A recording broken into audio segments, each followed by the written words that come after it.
السلام علیکم ورحمۃ اللہ وبرکاتہ۔ پیارے مسلمانوں، درس قرآن کا یہ لیسن نمبر 25 ہے۔ آج کے درس میں ہم سورہ البقرہ کی 7 آیتیں یعنی آیت نمبر 80 سے آیت نمبر 86 تک سمجھنے کی کوشش کریں گے۔ چلیے شروع کرتے ہیں۔ اعوذ باللہ من الشیطان الرجیم۔ اللہ کی بارگاہ میں پناہ چاہتا ہوں شیطان مردود سے۔ بسم اللہ الرحمن الرحیم۔ اللہ کے نام سے شروع جو بڑا مہربان نہایت رحم والا ہے۔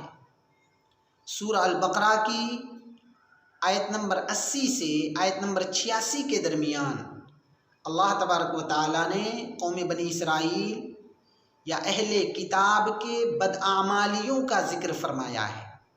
اللہ فرماتا ہے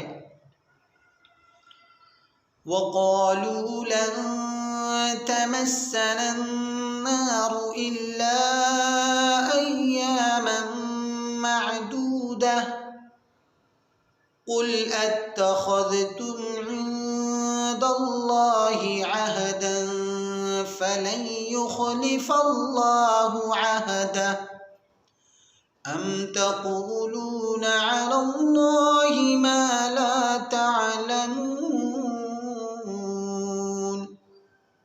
حبیب پاک صلی اللہ علیہ وسلم، اہل کتاب کا یہ دعویٰ ہے کہ انہیں جہنم کی آگ چھو بھی نہیں سکتی، بس 7 دن یا زیادہ سے زیادہ 40 دن تک انہیں جہنم کی سزا مل سکتی ہے، وہ بھی صرف اس لیے کہ ان کے آباء و اجداد نے بچھڑے کی پوجا کیے تھے۔ حبیب پاک صلی اللہ علیہ وسلم، آپ ان یہودیوں سے پوچھئے کیا اللہ نے تم سے ایسا کوئی وعدہ کیا ہے؟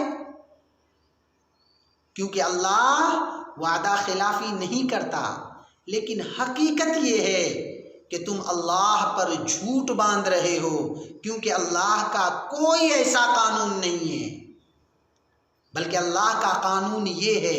اللہ فرماتا ہے بَلَىٰ مَن كَسَبَ سَيِّئَةً وَأَحَاطَتْ بِهِ خَطِيئَتُهُ فَأُولَٰئِكَ أَصْحَابُ النَّارِ هُمْ فِيهَا خَالِدُونَ۔ کہ اہل کتاب یعنی یہود، تم کیوں جہنم میں نہیں ڈالے جا سکتے؟ اللہ کا قانون یاد رکھو، قرآن کا یہ اصول اور ضابطہ توجہ میں بٹھا لو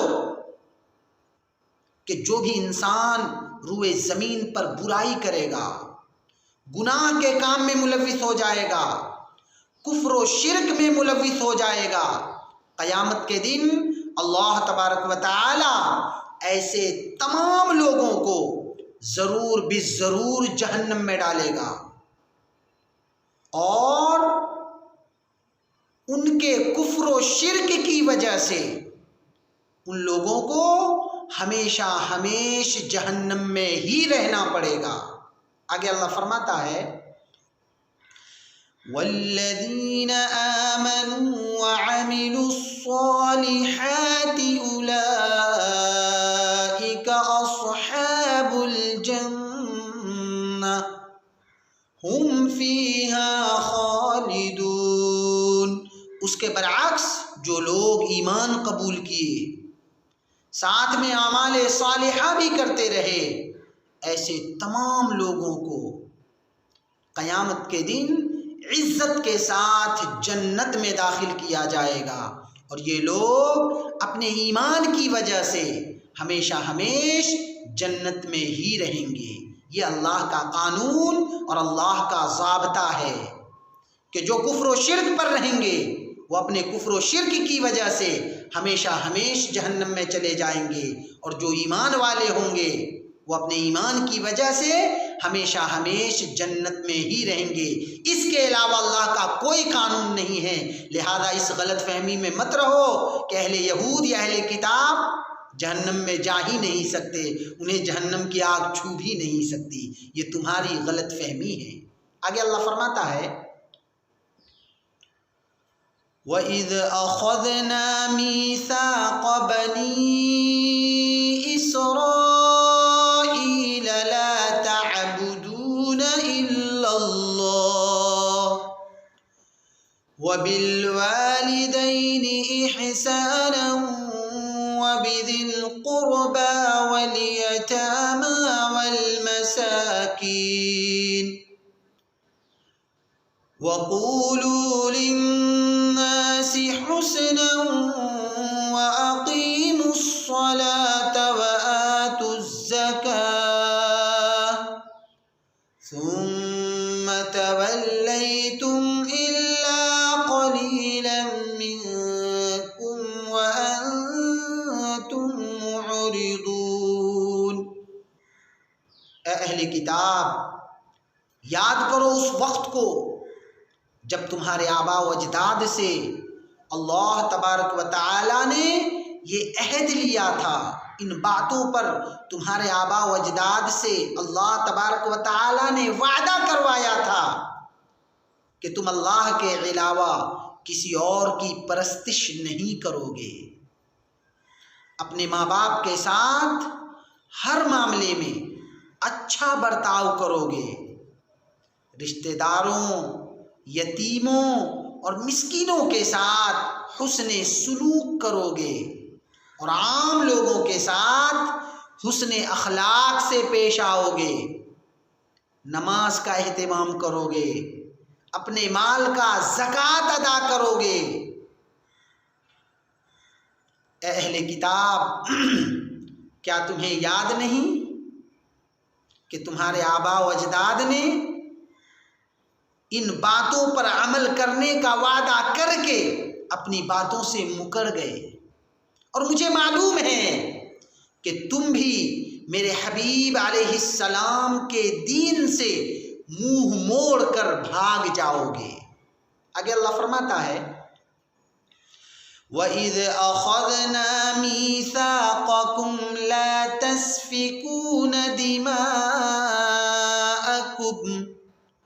وَلَا تُخْرِجُونَ أَنفُسَكُمْ مِنْ دِيَارِكُمْ ثُمَّ أَقْرَرْتُمْ وَأَنْتُمْ تَشْهَدُونَ۔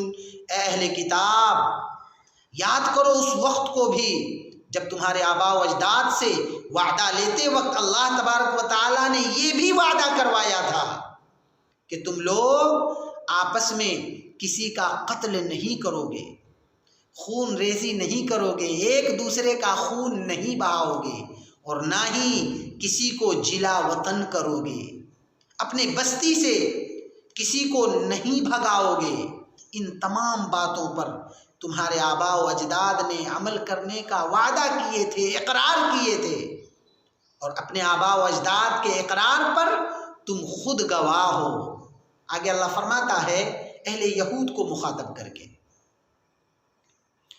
ثُمَّ أَنْتُمْ هَؤُلَاءِ تَقْتُلُونَ أَنفُسَكُمْ وَتُخْرِجُونَ فَرِيقًا مِّنكُم مِّن دِيَارِهِمْ تَظَاهَرُونَ عَلَيْهِمْ بِالْإِثْمِ وَالْعُدْوَانِ وَإِن يَأْتُوكُمْ أُسَارَىٰ تُفَادُوهُمْ وَهُوَ مُحَرَّمٌ عَلَيْكُمْ إِخْرَاجُهُمْ أَفَتُؤْمِنُونَ بِبَعْضِ الْكِتَابِ وَتَكْفُرُونَ بِبَعْضٍ فَمَا جَزَاءُ مَن يَفْعَلُ ذَلِكَ مِنكُمْ إِلَّا خِزْيٌ فِي الْحَيَاةِ وَيَوْمَ الْقِيَامَةِ يُرَدُّونَ إِلَىٰ أَشَدِّ الْعَذَابِ وَمَا اللَّهُ بِغَافِلٍ عَمَّا تَعْمَلُونَ۔ اے اہل کتاب، مراد اہل یہود، تورات کے یہ سارے قوانین تو تمہارے لیے بھی ہے، لیکن پھر بھی تم اپنے حلیف کے ساتھ مل کر اپنے ہی قوم کے لوگوں کو قتل کرتے ہو، اپنے ہی قوم کے لوگوں کو جلا وطن کر دیتے ہو، بستی سے بھگا دیتے ہو، اپنے حلیف کو راضی رکھنے کے لیے، خوش رکھنے کے لیے اپنے ہی قوم کے دشمنوں کی مدد کرتے ہو۔ تمہارے قوم کے کسی فرد کو اگر قید کر لیا جائے تو فدیہ دے کر انہیں آزاد بھی کروا دیتے ہو، حالانکہ ان کا جلا وطن کرنا بھی حرام ہے، انہیں قتل کرنا بھی حرام ہے۔ تورات میں صرف فدیہ دے کر چھڑانا ہی تھوڑی عبادت ہے، اللہ کا تو یہ بھی قانون ہے کہ تم اپنے قوم کو، اور تم نے اپنے آباء و اجداد کے اس اقرار کو تم جانتے ہو اچھے سے، تم خود گواہ ہو اس پر، تو تم قتل کر بھی کرتے ہو، جلا وطن بھی کر دیتے ہو، لیکن اگر قید کر لیا جائے تو فدیہ دے کر چھڑا بھی لیتے ہو کہ اس میں ہماری عزت کی بات ہے، ہمارے تعلیم کا یہ حصہ، اس کے لیے ہم جنگ کرتے ہیں لیکن ہم فدیہ دے کر چھڑا بھی لیتے ہیں۔ تو اللہ فرماتا ہے کہ تمہارے لیے ان کا جلا وطن کرنا بھی حرام ہے۔ یہ کیسا دوغلاپن ہے تمہارا، یہ کیسی دو رخی ہے تمہاری، یہ دو ضابطے تمہارے کیسے ہیں؟ کیا تم تورات کے بعض آیتوں کو مانتے ہو اور بعض کا انکار کر دیتے ہو؟ افتؤمنون ببعض الکتاب وتکفرون ببعض الکتاب۔ اہل کتاب، یہ کیسا دوغلاپن ہے تمہارا؟ تم تورات کے بعض احکامات کو مانتے ہو اور بعض احکامات کا انکار کر دیتے ہو۔ یاد رکھو، کسی حلیف کے لیے، کسی کی مدد کی وجہ سے، دوستی کی وجہ سے اگر اللہ کے احکامات کو توڑو گے تو دنیا میں بھی ذلیل و رسوا ہو جاؤ گے اور قیامت کے دن بھی دردناک عذاب دیا جائے گا۔ یہ مت بھولنا کہ اللہ تمہارے قول و عمل سے بے خبر نہیں ہے۔ یاد رکھو، اللہ تمہارے قول و عمل سے بے خبر نہیں ہے، وہ تمہارے ایک ایک چیز کو، ایک ایک عمل کو، ایک ایک حرکت کو دیکھ رہا ہے، جان رہا ہے، اور فرشتے تمہارے ایک ایک کرتوت کو محفوظ کر رہے ہیں۔ اس لیے اللہ کو بے خبر نہ سمجھو، تمہارے کسی بھی عمل سے یا تمہارے کسی بھی قول سے اللہ بے خبر نہیں ہے۔ آگے اللہ فرماتا ہے، أولئك الذين اشتروا الحياة الدنيا بالآخرة فلا يخفف عنهم العذاب ولا هم ينصرون۔ حبیب پاک صلی اللہ علیہ وسلم، یہی وہ لوگ ہیں، مراد اہل کتاب یہودی، یہی وہ لوگ ہیں جنہوں نے دنیاوی فائدے کے لیے اپنی آخرت برباد کر لی، لہذا قیامت کے دن ان کے عذاب میں کوئی کمی نہیں کی جائے گی اور ان کا کوئی یار و مددگار بھی نہیں ہوگا۔ صدق اللہ